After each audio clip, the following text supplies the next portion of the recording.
Whether said jokingly or with a straight face, you hear it all the time. Quote, "Don't judge me," end quote.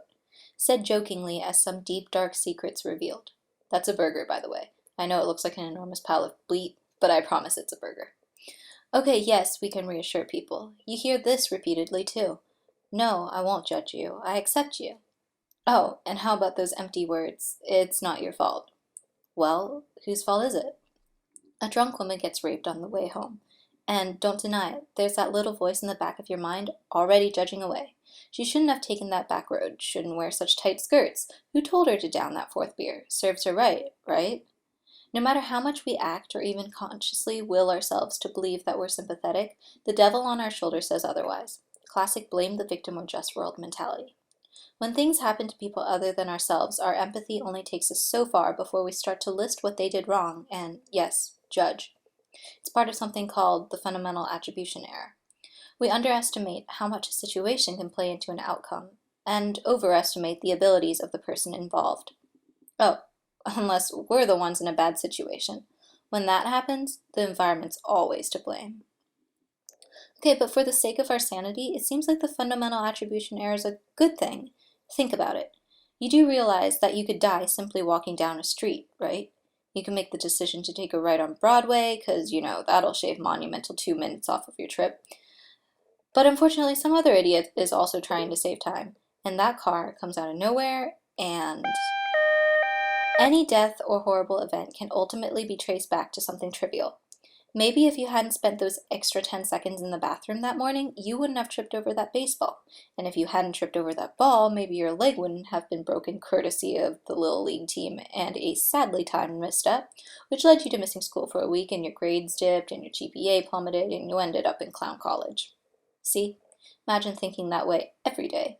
You'd go crazy paranoid. So in a way, the fundamental attribution error protects us by saying that bad things don't happen to us. We're immune in our little bubble of protection. Other people get hurt. Other people make bad decisions. If we didn't have this trick ourselves mentality, we'd go crazy imagining how every little decision could lead to horrible consequences. At our core, it seems like we're a self-absorbed species. We tend to think we're too important. A lot of the time, good or bad, we see ourselves as the center of the universe. There's that classic example of self-consciousness. Billy Joe Bob Francis walks into a room, the only person in a red shirt. Immediately, he feels like there's a spotlight aimed at him and starts to feel embarrassed. The others in the room must be laughing at him behind his back. In reality, the others are equally self-conscious about their purple shirt and patterned pants. Nobody has time to even register Billy Joe Bob Francis's red shirt. It works both ways. The spotlight effect makes us embarrassed and riddled with self-doubt. On the opposite end of the spectrum, there's a superiority we feel when the fundamental attribution error comes into play. And what if we can't feel superior? What if, say, the situation no longer applies to someone else and we're the ones who made a mistake? Well, no worries. We're surprisingly good at tricking ourselves into feeling superior anyway. Naturally, we shy away from any cognitive dissonance when we're aware, consciously or unconsciously, of the difference between our attitudes and our actions. So we begin to list justifications furiously. I'm not stealing, I need a pencil, and there's nobody around to claim this one. It's not like it's money. It's okay. Even though what we're essentially doing is, well, stealing, we manage to trick ourselves into believing it's justified. That's how you ended up eating that extra piece of cake last night. After all, you've been dieting so hard for so long, one measly slice won't make that much of a difference, right? Essentially, most of the time, we as a human race don't change our actions or our behaviors. Instead, we change our attitudes so those actions or behaviors don't seem so bad. We justify everything. In a way, it's almost amazing how we can twist something so that it fits our preferred thinking. That's why people can walk by someone bullying someone else without intervening, or why atrocities can occur during wars and prejudice-charged times with little protest.